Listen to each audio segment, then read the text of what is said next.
Welcome to NTD News Today. I'm Kevin Hogan. Let's take a look at our top stories.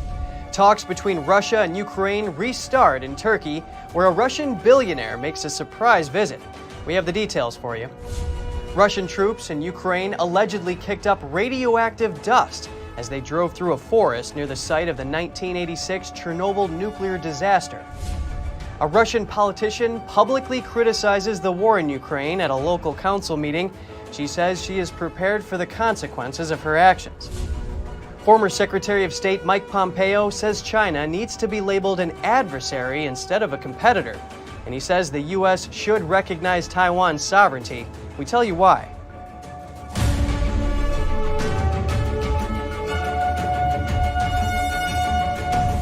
Russia says it has drastically cut military activity near Ukraine's capital for the sake of successful peace talks. NTD's Jessica Beatty reports on this.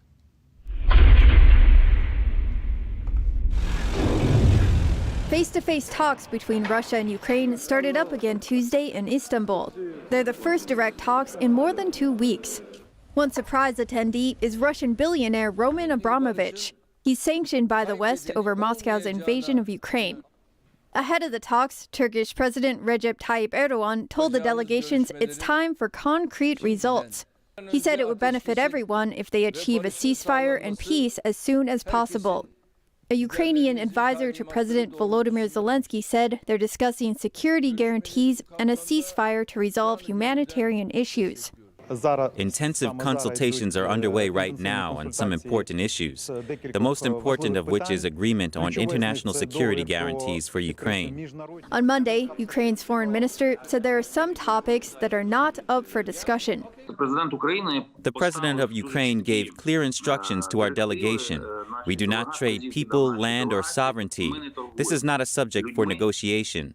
Meanwhile, Kremlin spokesman Dmitry Peskov told PBS Monday that Russia would only use nuclear weapons if it faced an existential threat, and not as a result of the current conflict with Ukraine. Any outcome of the operation, of course, is not a reason for usage of a nuclear weapon. We have a security concept that very clearly states that only when there is a threat for existence of the state in our country, we can use, and we will actually use, nuclear weapons to eliminate the threat for the existence of our country.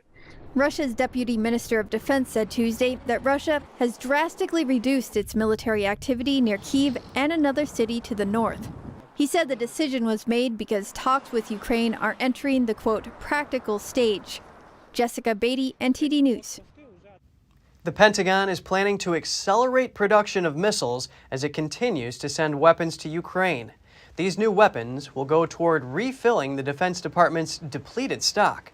Officials say it is ramping up production of Stinger anti-air missiles and Javelin anti-tank missiles.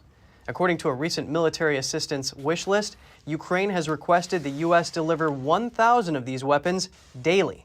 The U.S. and other NATO members have already sent tens of thousands of missiles to help Ukraine fight off Russia's invasion. Now we take a look at how the conflict in Ukraine is affecting the defense industry more broadly. Industry executive David Luxton explains how an emerging technology in electronic warfare can reshape the field of battle. He starts by describing the capabilities of a tactical system called the designation of soldiers and pointing out which countries are showing an interest in them.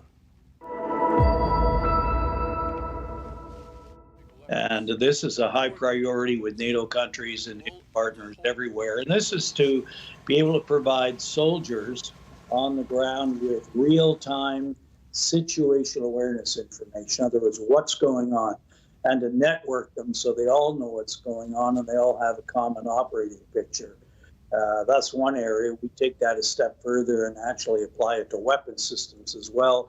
So the weapon systems have the same knowledge or information, and now that transforms them from dumb legacy weapon systems into smart, modern precision weapon systems. And then we have countermeasures against electronic detection, which is a big problem in any modern theater of conflict.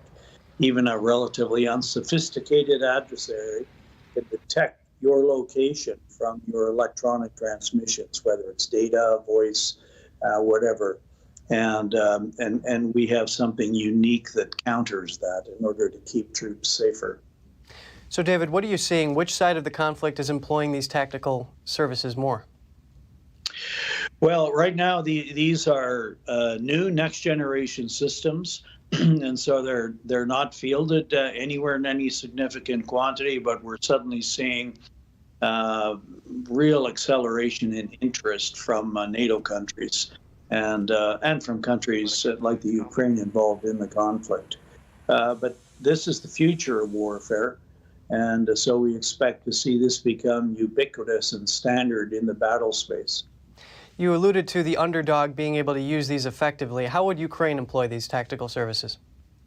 Well, without giving away anything of security sensitivity, just for your forces on the ground to have situational awareness and have the common picture of what's going on is a tactical advantage right away. Secondly, if you can snap the same capability onto weapons systems, particularly what are called indirect fire weapon systems like mortars and so on, you now can engage enemy from further back, from behind cover, and fire this really like a video game with great precision. And then on the electronic detection side, if you can spoof or fool the enemy into thinking you are where you're not, and you can create many phantom locations like that, that slows them down because they now have to send out surveillance assets to see what's accounting for those transmissions. And it can cause them to also bring ordnance to bear on the target, so it can be firing missiles, it can be firing artillery, and a lot of this is wasted because they're firing onto phantom locations. Russian troops made a suicidal drive through the highly radioactive red forest when they seized the site of the former Chernobyl nuclear plant. That's according to workers on duty there, who said some of the soldiers never heard of the 1986 nuclear disaster. Russian soldiers drove through a highly toxic zone without radiation protection when they seized the site of the Chernobyl nuclear disaster last February. That's according to 2 Ukrainian workers on duty there at the time, who said they saw the Russians' armored vehicles kick up clouds of radioactive dust as they drove through the so-called Red Forest. It's the most radioactively contaminated area around Chernobyl and got its name when miles of pine trees turned red after absorbing radiation from the 1986 explosion. In an interview with Reuters on Monday, Balthasar Lindauer, the nuclear safety department head at the European Bank for Reconstruction and Development, called the Russian troops reckless. We have seen in the first few days a spike in radiation that is very likely due to the transport of heavy military equipment. So that gives you an indication that these troops do not know what they're doing and behaving recklessly. Lindauer said it was lucky they've done no further damage so far. The behavior of the troops continues as they have shown in the past. Of course, there's a huge danger for severe accidents that could affect the region, and it would be a disaster. One of the Chernobyl workers told Reuters some of the soldiers now stationed there said they had never heard of the 1986 nuclear disaster. And one called the Russian soldiers' Red Forest drive suicidal, as inhaling the radioactive dust would likely cause internal radiation. Reuters could not independently verify their accounts, and Russia's defense ministry did not respond to requests for comment. A local counselor in southern Russia who criticized Moscow's invasion of Ukraine says she felt obligated to speak up and was prepared for the consequences. I am against the decision that was taken by the President of the Russian Federation and against the actions that are taking place today on sovereign Ukrainian territory. I consider what is happening there to be a war crime.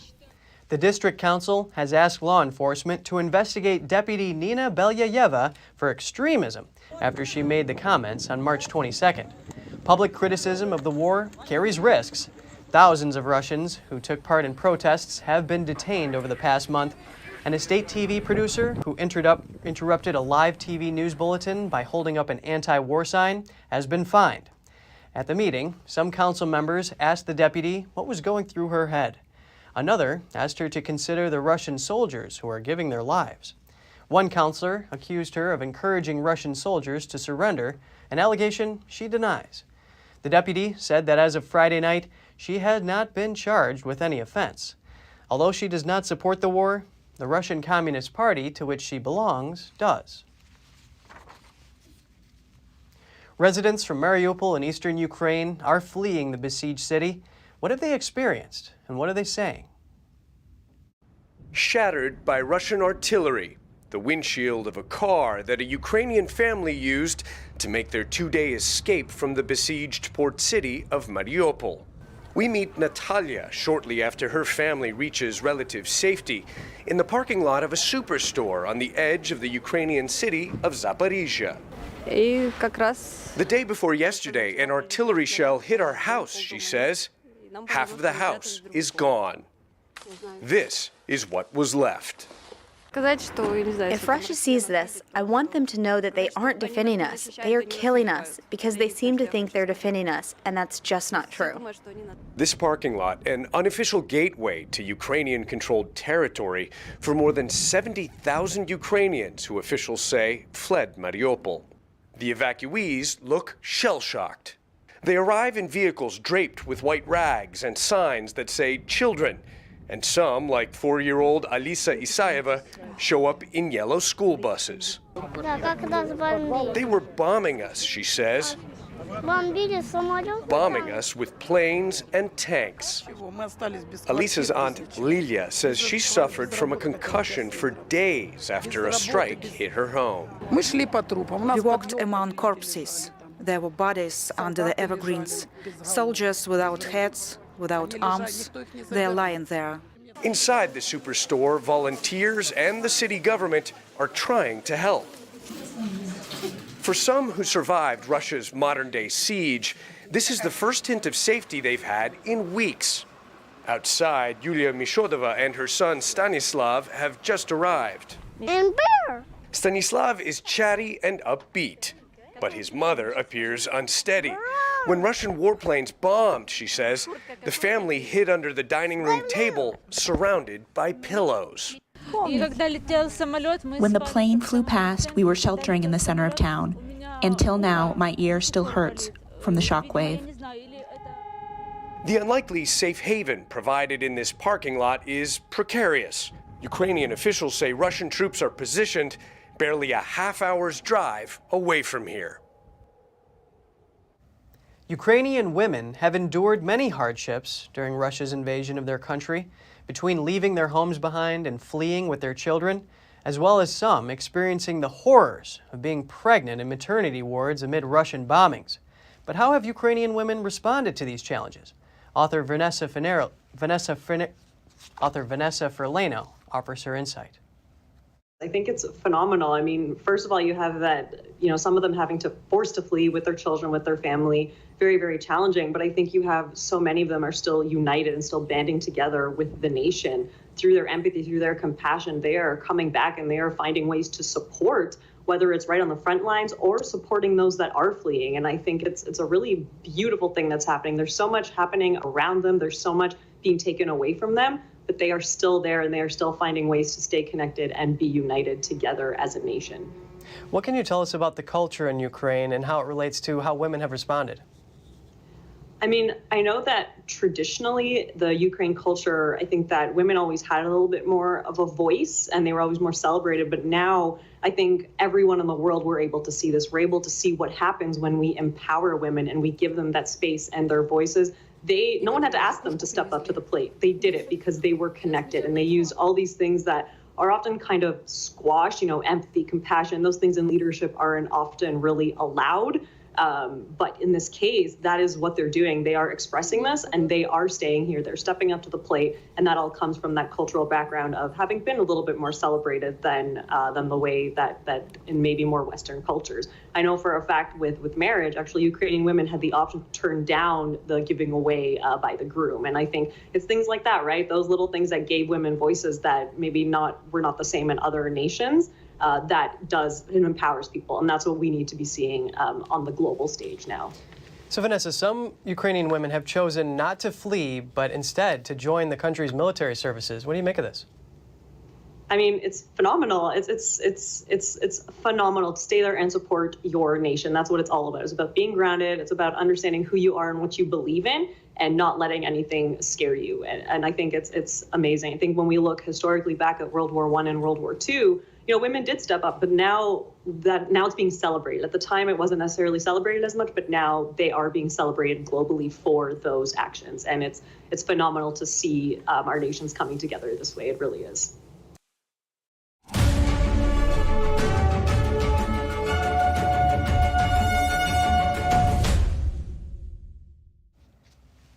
Republicans placed a week-long hold on the vote to advance Judge Ketanji Brown Jackson's Supreme Court nomination. They cite gaps in Jackson's record and incomplete documentation from the White House. Republican Senator Chuck Grassley says he'll have more to say about Judge Jackson at a meeting a week from now, but he did say Jackson's record is unfortunately incomplete. He says information has been withheld, like documents from Jackson's time on the U.S. Sentencing Commission and 48,000 pages of documents held back by the Obama White House. He says it appears the White House wants to hide Jackson's record. Grassley also says Jackson gave lawmakers vague answers to questions and left lawmakers on both sides of the aisle dissatisfied. The hold extends the committee vote on Jackson to April 4th. Republicans have few tools at their disposal to slow it further. Once set, Jackson's nomination is expected to breeze through the committee. On the Senate floor, Jackson is set to receive the support of a majority of Democrats, including swing voting Senators Joe Manchin and Kyrsten Sinema. Florida Governor Ron Desantis has signed into law the Parental Rights in Education bill, also called the Don't Say Gay bill by critics. The legislation has faced heavy pushback from progressives. DeSantis hit back, questioning the intentions of those opposing the bill. Here are the details. Florida Governor Ron DeSantis signed the Parental Rights in Education bill into law Monday. The bill bans teachers from giving classroom instruction on gender identity and sexual orientation in kindergarten through 3rd grade. The bill was dubbed the Don't Say Gay bill by opponents. They claimed it would ban any classroom discussion pertaining to being gay and marginalize members of the LGBTQ community. This led to outcry from progressive activists and politicians nationwide. Even Disney condemned the bill. DeSantis strongly pushed back on these claims. And they're sloganeering because they don't want to admit that they support a lot of the things that we're providing protections against. For example, they support sexualizing kids in kindergarten. They support injecting woke gender ideology into 2nd grade classrooms. They support enabling schools to, quote, transition students to a, quote, different gender without the knowledge of the parent, much less without the parent's consent. The bill was mocked at the Oscars Sunday night, with the event's co-host repeating the word gay as the crowd applauded. DeSantis hit back at his critics in Hollywood, saying, "If the people who held up degenerates like Harvey Weinstein up as exemplars and as heroes and as all that, if those are the types of people that are opposing us on parents' rights, I wear that like a badge of honor." The bill also includes measures to empower parents and give them greater oversight. Under the new law, parents will be able to sue school districts for violations. Florida mother January Littlejohn spoke at the signing. She said without her knowledge, her daughter's school facilitated her identifying as a different gender, including by calling her a different name in class and asking which bathroom she wanted to use. This created a huge wedge between our daughter and us because it sent the message that she needed to be protected from us, not by us. Many parent groups and child advocates say Florida is on the front lines of a nationwide battle. Parental rights in education is expected to be a hot-button issue during the upcoming midterm elections. Grace Coulter, NTD News. And the Walt Disney Company has responded to the bill's signing, vowing to help get the law repealed in the legislature or struck down in court. In a statement, the company said it's supporting organizations working to achieve this, adding that it's dedicated to standing up for the rights and safety of the LGBTQ community. Equality Florida, an advocacy group, has pledged to take legal action against the law. A milestone in the pandemic, this time one that's a sigh of relief and perhaps a sign of the next chapter.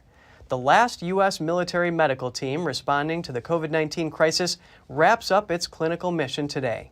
For the past 2 years, nearly 5,000 federal personnel have been deployed across 49 states and territories. But now, every one of those missions is finally over. More than 65% of people in the U.S. are fully vaccinated, and COVID-19 hospitalizations have dropped near their lowest point ever. It doesn't mean our battle with the virus is over, and these teams stand by at the ready. But there's no doubt this is progress. The heads of New York's 2 firefighter unions reportedly might sue the city because of its vaccine mandate.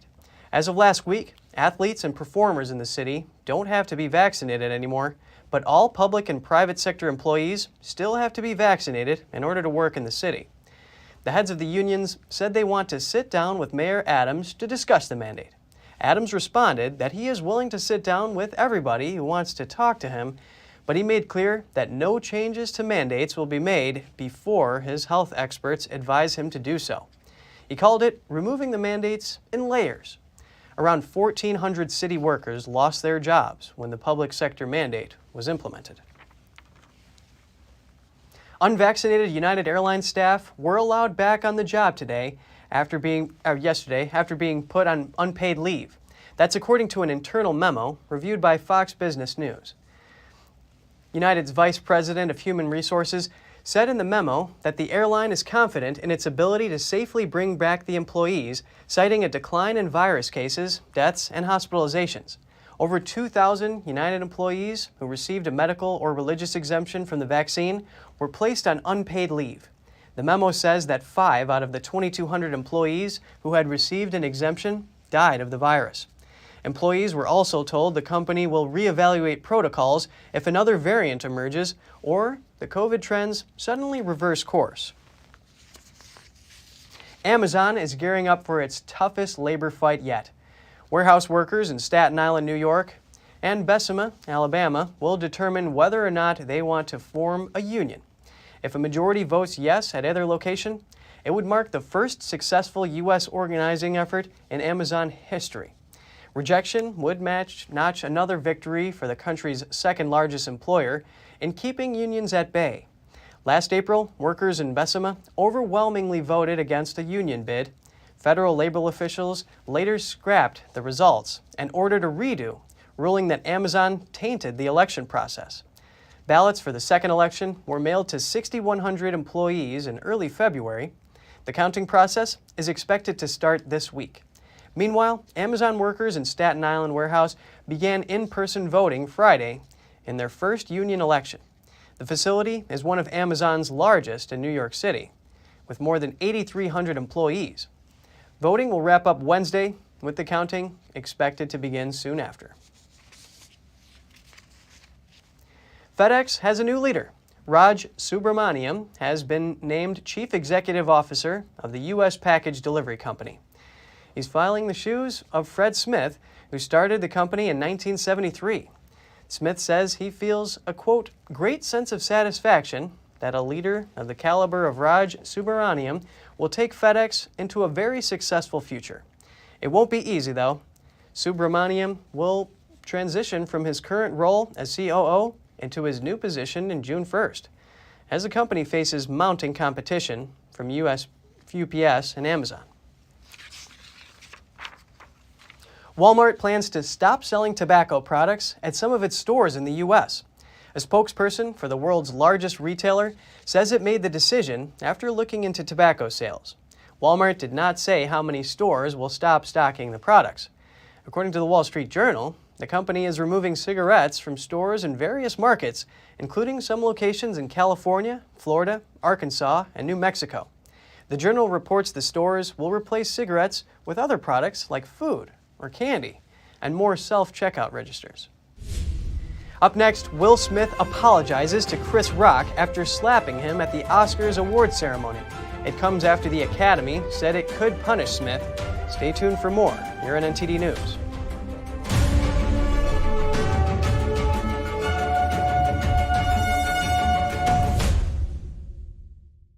You worked hard for your money.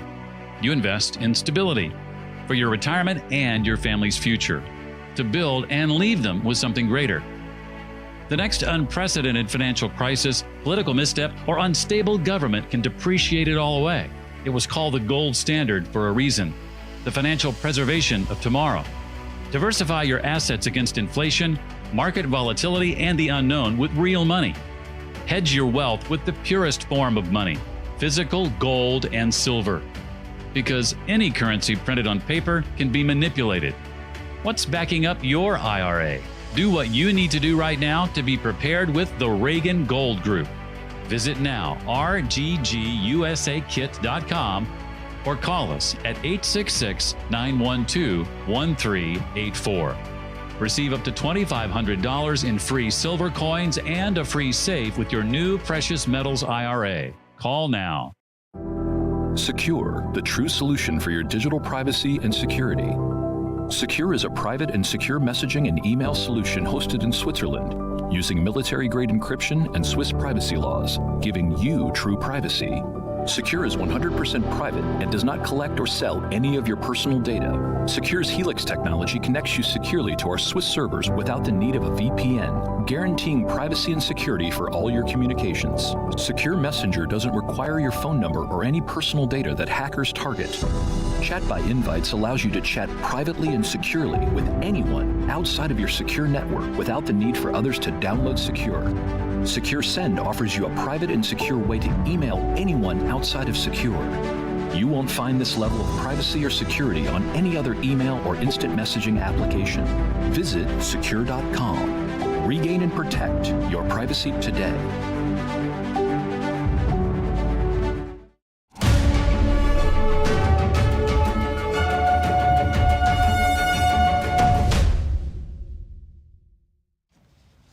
The 9,900-member Academy of Motion Picture Arts and Sciences condemned Will Smith's slap of presenter Chris Rock at Sunday night's Oscars ceremony.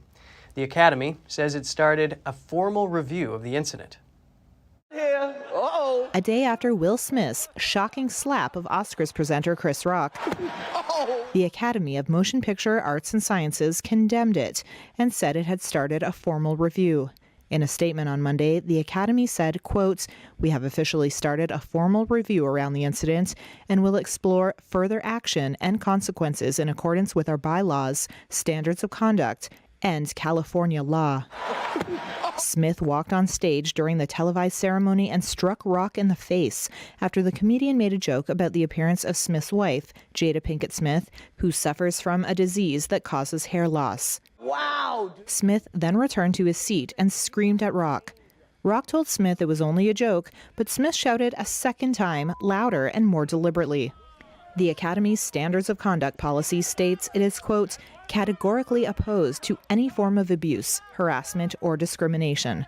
According to the policy, violations may result in suspension or expulsion from the group, retracting of Oscars, or loss of eligibility for future awards. Roughly 15.36 million people watched Sunday's live Oscars ceremony on TV, according to preliminary ratings data. It marks a major jump from last year, but is still the second lowest audience ever. Will Smith apologized to Chris Rock on Monday. He issued a statement after the Film Academy said it might take action against him for the incident, which overshadowed the industry's top awards. Smith, in a post on Instagram, said his behavior at the televised ceremony was unacceptable and inexcusable. A Pennsylvania county coroner said at least 3 people died in a collision involving more than 50 vehicles.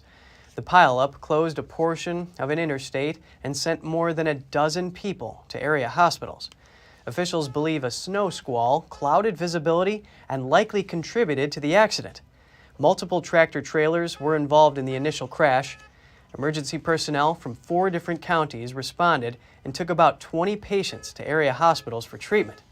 Footage uploaded to social media shows an out-of-control tractor trailer smashing into a large dump truck, turning it nearly 180 degrees.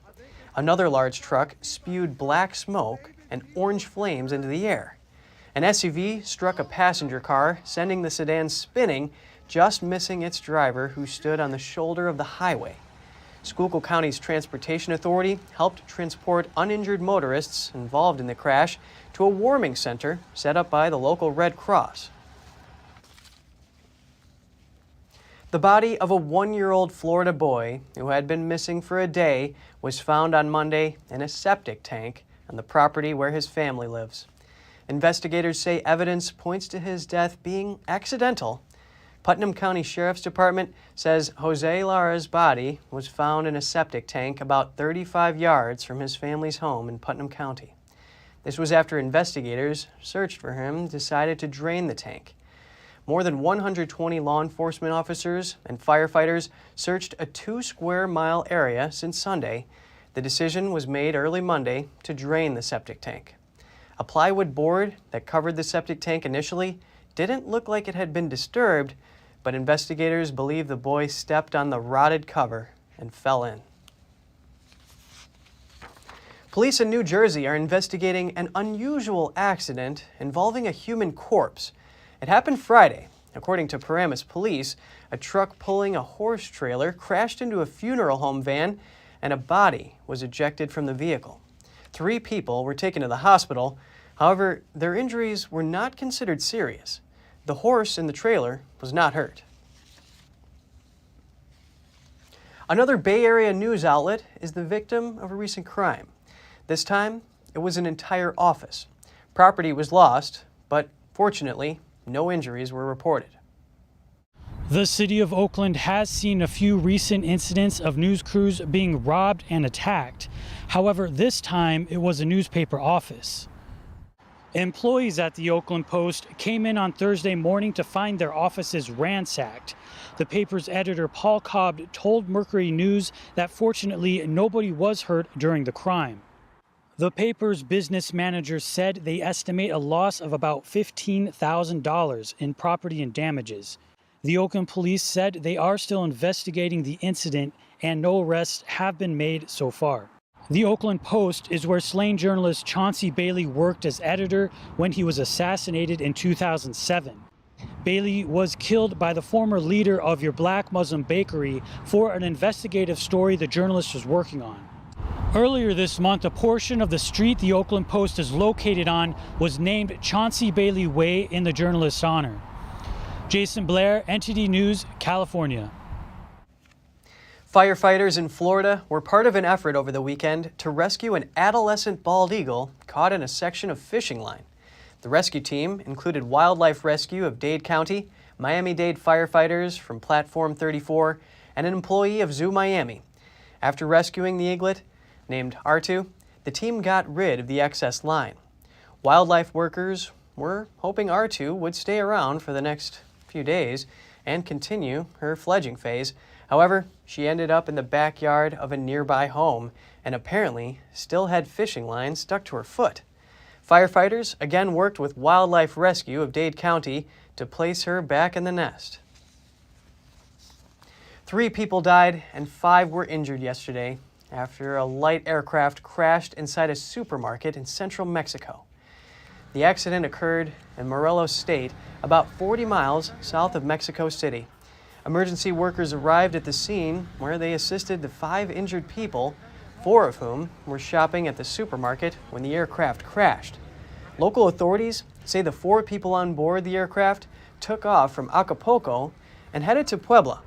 3 of them were killed in the accident, and the other person is being treated.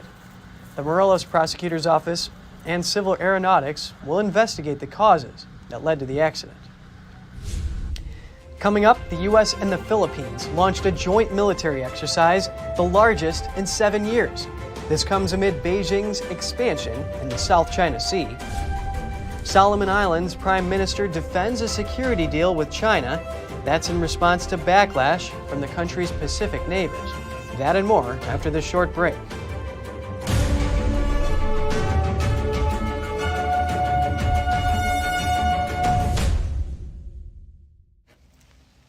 Former Secretary of State Mike Pompeo says the U.S. should label China an adversary. He made the remark in recognition of growing threats from the Chinese Communist Party. Right now, China is labeled a competitor to the United States. Pompeo also commented on Washington's relationship with Taiwan. According to Pompeo, the next strategy for U.S. national security should focus on curbing authoritarianism. And he says Taiwan's sovereignty should be formally recognized. That's in order to deter Chinese communist aggression. Pompeo told the Hudson Institute it's dangerous to keep an ambiguous stance on Taiwan, saying authoritarians will use that ambiguity against you every time.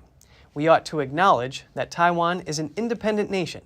It's not part of the Chinese Communist Party. The CCP claims Taiwan as its own, but Taiwan has been independently governed since 1949, and the CCP has never controlled it. The U.S. has a doctrine of what's called strategic ambiguity regarding Taiwan.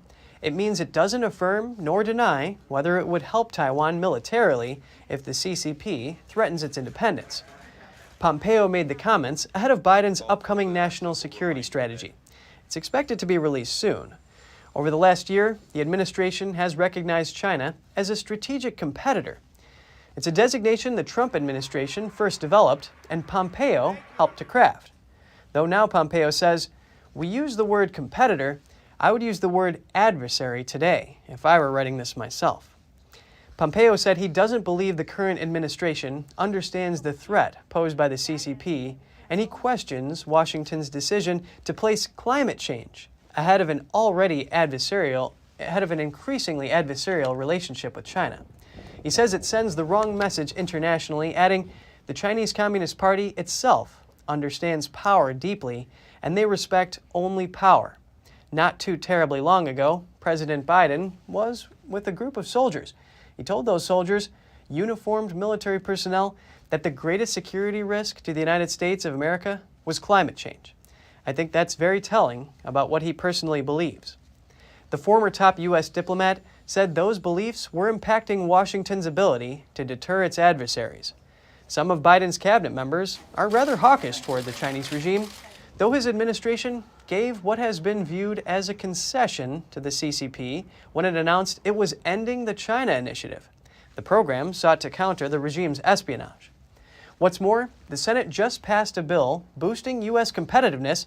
It's in response to threats posed by the Chinese regime. The multi-billion-dollar bill supports the U.S. high-tech industry, particularly the domestic semiconductor chip sector. The U.S. and the Philippines have begun one of their largest joint military exercises in recent years.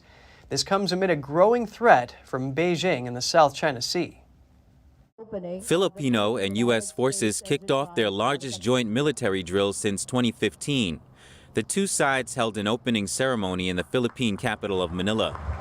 This combined joint exercise is an opportunity for the United States and the Philippines to reaffirm our commitment to even more robust ties and to a relationship that remains highly relevant as the world faces new and continuing challenges. Known as Balikatan, the annual war games involve some 9,000 soldiers from both countries. The Balikatan exercise truly embodies the friendship and alliance between our two countries. After all, Balikatan, from the Filipino word balikat, means shoulder to shoulder. The two-week exercises come amid rising aggression from Beijing in the South China Sea. An international tribunal has dismissed Communist China's claim to much of the disputed waters.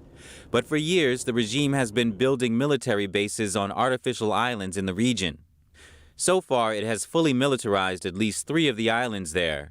U.S. security analysts say this marks a shift in the military balance of power in the Indo-Pacific region, and the move is prompting the U.S. to strengthen ties with local allies.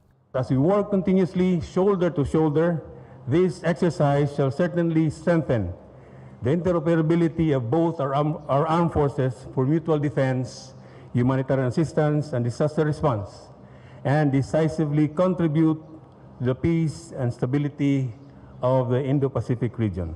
On Sunday, the Philippines reported an incident of close-distance maneuvering by a Chinese Coast Guard vessel.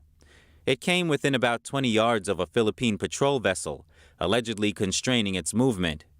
According to the Philippine Coast Guard, the Chinese ship violated the 1972 international regulations for preventing collisions at sea.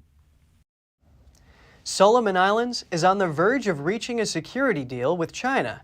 amid concerns from its Pacific neighbors. But the country's prime minister dismissed foreign criticism of the decision as insulting. Solomon Islands is poised to sign a security pact with China. It will allow Chinese police, troops, and weapons to be stationed in the area. Addressing Parliament, the country's prime minister responded to backlash the decision generated. The security treaty, Mr. Speaker, is pursued at the request of Solomon Islands government. We are not pressured. We are not pressured in any way by our new friends. And there is no intention whatsoever, Mr. Speaker, to ask China to build a military base in Solomon Islands. Goodness. We're insulted. We're insulted by such unfounded stories. He said the agreement is now ready for signing. Pages of the document were leaked last week, sparking concern among Pacific neighbors, including New Zealand and Australia. Australian Prime Minister Scott Morrison said the security partnership has caused great concern across the Pacific. We respect the sovereignty of our individual island states in our region. They make their own decisions in their own places, and we respect their democracies. And at the same time, though, we will work with our partner states in the Pacific to ensure there is a keen understanding of the risks and threats that we believe this poses. And we've made those positions very clear. Solomon Islands boasts major sea lanes in the Pacific. Michael Shoebridge is with the Australian Strategic Policy Institute. He says this new deal with China could lead to a fundamental change for the region. He told the Epoch Times that, quote, everything we see happening in the South China Sea, East China Sea, and the Taiwan Straits, that will be enabled right here in the South Pacific by a growing People's Liberation Army presence. Eielson Air Force Base in Alaska performed a spectacular readiness drill known as an elephant walk. The exercise is a display of military power in the context of the war in Ukraine. The capability demonstration involved 42 F-35A Lightning II aircraft. They are under the command of the 354th Fighter Wing, one of the world's premier fifth-generation fighter units. The base is located within the Arctic region. It provides an ideal environment for pilots to train in extreme weather conditions. The readiness drills are part of the base's regular training operations. According to Commander David Birkeland, the wing's last exercise was in December 2020. He called the recent one a success. The events are designed to hone the pilot's ability to cope with real-world contingencies. Just last week, South Korea carried out similar training activities, including an elephant walk with 28 F-35 fighter jets. That was the same day that North Korea launched an intercontinental ballistic missile. An American lawyer tells Hong Kong Free Press he will appeal to the highest levels about his arrest and deportation from Hong Kong. He says the charges against him were politically motivated. Lawyer Samuel Bickett is now in the U.S. He was convicted of assaulting a police officer in Hong Kong. He is also known for protesting the political crackdown in the city. Bickett moved to Hong Kong in 2013. In 2019, he intervened when he saw a man beating a minor with a baton in a train station. He says the man did not properly identify himself as a police officer when he stepped in, and that the force used was unjustified. In 2021, Bickett was sentenced and began serving his jail sentence. He appealed unsuccessfully and served more time before he was deported. He says he will continue to publicize his experience and that he hopes he and others like him can one day return to Hong Kong. Next up, in Costa Rica, biologists discover 20 new miniature orchid species. And a research biologist says the discoveries strengthen calls to protect Costa Rica's unique wildlife. Production of Tasmania's famous leatherwood honey has been declining. A dry spell is now hitting this Australian island. Find out more here on NTD News.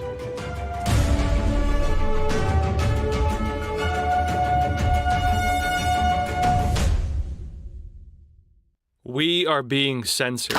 America's news outlets no longer provide the truth. 90% of news outlets in the United States are controlled by 6 corporations. They're not out to tell you the truth of what's happening. They're out to tell you the picture of the world that they represent. The Epoch Times is independent. We're not controlled by any special interest, and we never will be. This is a battle between truth and deceit, a battle between forces that would ensnare this country in ignorance, and between a media that wants to present you with the truth. Subscribe today to our digital edition at theepochtimes.com and join the Americans who are seeking truth and tradition. Read the difference on all your devices. We'd love to have you on board.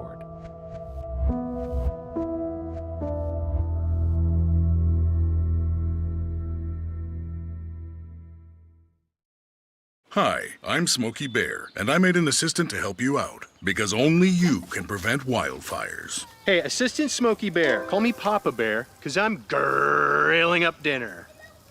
Did you get it? Yes, good job. So, what should I do with all these coals? Don't just toss them out. Put them in a metal container because those embers can start a wildfire. I understand. The stakes are high. Ha, ha, ha, ha. See, Smokey thinks I'm funny.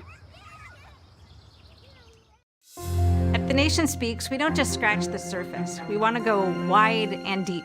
Our viewers come away with a much richer understanding of the issues of the day. We really make a big effort to bring on different voices onto the show. We don't just talk to experts and newsmakers, which of course are extremely important, but we also want to hear from the American people. So the people who are impacted by the policies and issues that we're talking about, because what they have to say is just as important to the national conversation.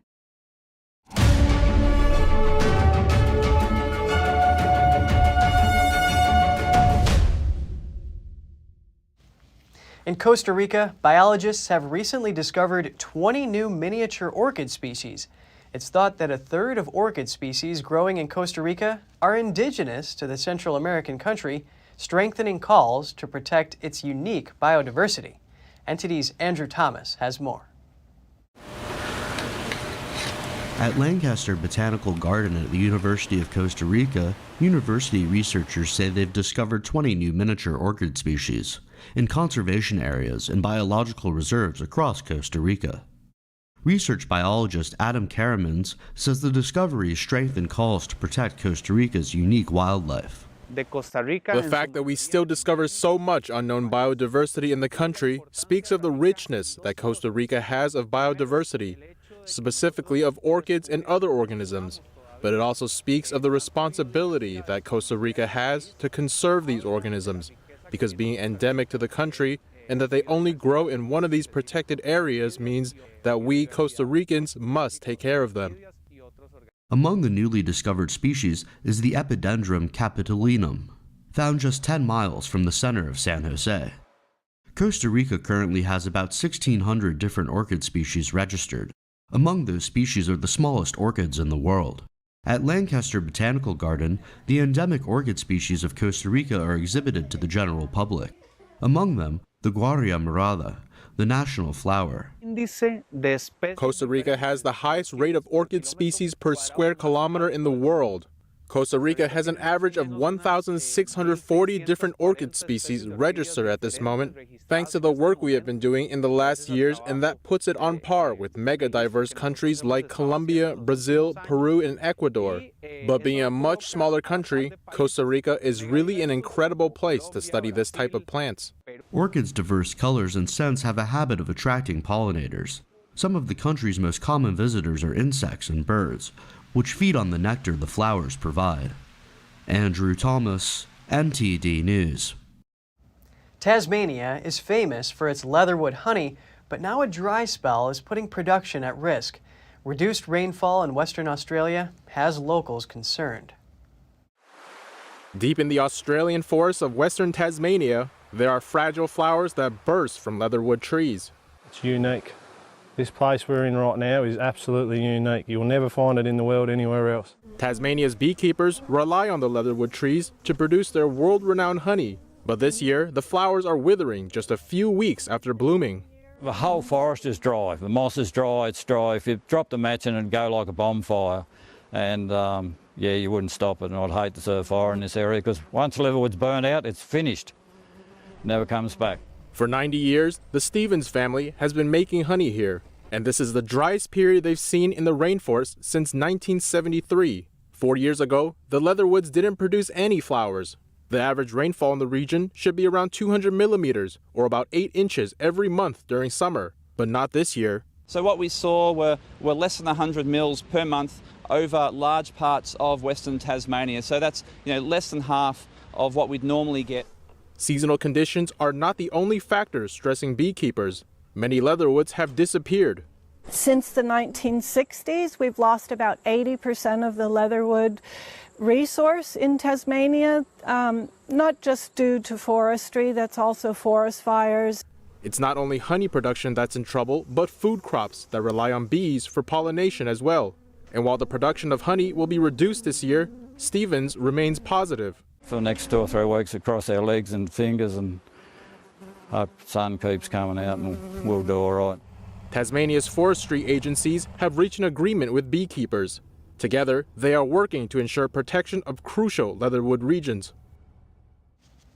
NASA Administrator Bill Nelson says his agency will stay at the forefront of space exploration and return to the moon soon. He describes big plans for NASA's Artemis program. Just last week, we announced a plan for more competition to add additional landers to carry astronauts to the lunar surface. We expect to land about once a year for more than a decade. We're going to put an outpost or something like a station in lunar orbit. It's going to be in a polar orbit of the moon, and we're going to call it Gateway. President Biden's $26 billion request for NASA's 2023 budget is the largest request for science in the space agency's history. That's according to NASA Administrator Bill Nelson, who added that the amount is 8% more than the appropriation bill from fiscal year 2022. Nelson said it represents an investment in the businesses and universities that partner with NASA and the good-paying jobs they are creating. NASA officials believe it will allow the agency to continue investing in the Artemis program. Another goal of the program is to prepare NASA for the first human exploration of Mars. A launch by Jeff Bezos' space company Blue Origin, scheduled, has been delayed until Thursday due to weather. This is file photo from another launch.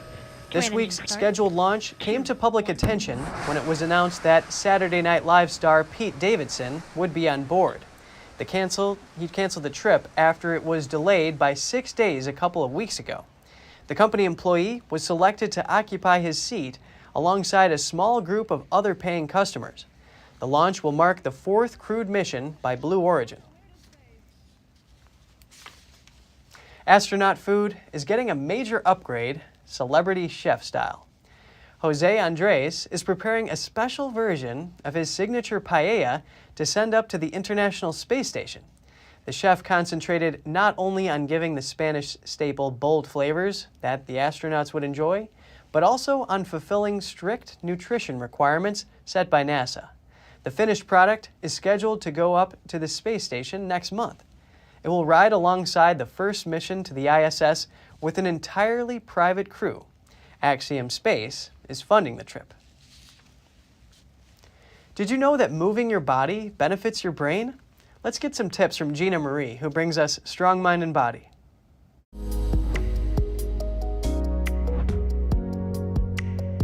The sad reality is that your brain shrinks with age. As we grow older, our memory, concentration, and focus can fade. Statistics show that every 3 seconds, somewhere in the world, a new patient is diagnosed with dementia. There are many things you can do to improve how well the brain functions as you age. We now know through research that the brain can regenerate at any age, and exercise is the key to brain health. Moving your body just makes sense. If you can get your heart rate up for a minimum of 15 to 30 minutes per day, studies show that you can actually grow new brain cells.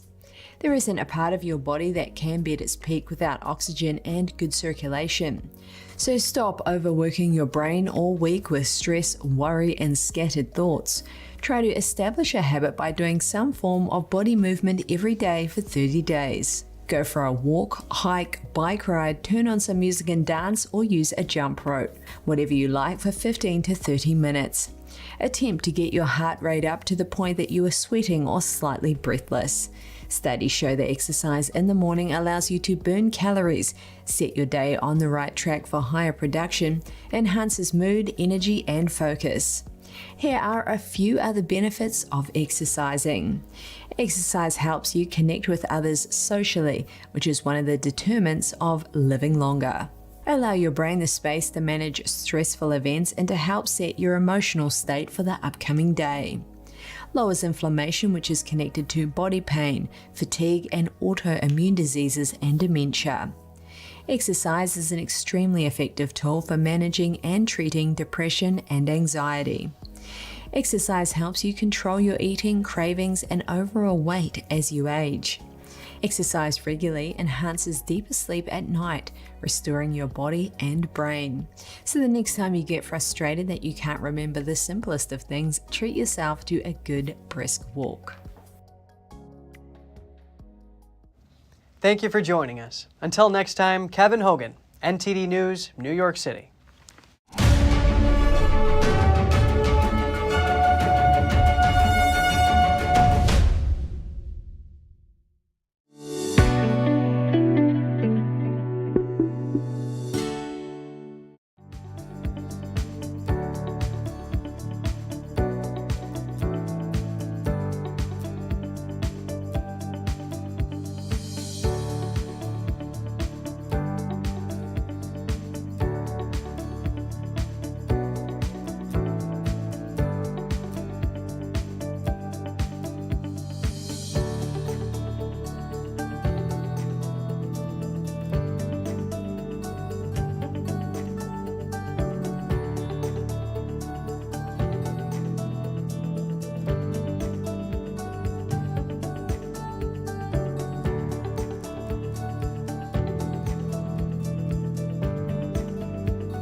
Thanks for watching us on YouTube. Did you know YouTube only keeps selective videos on its platform? So if you want to make sure you get the full picture, just subscribe to our newsletter.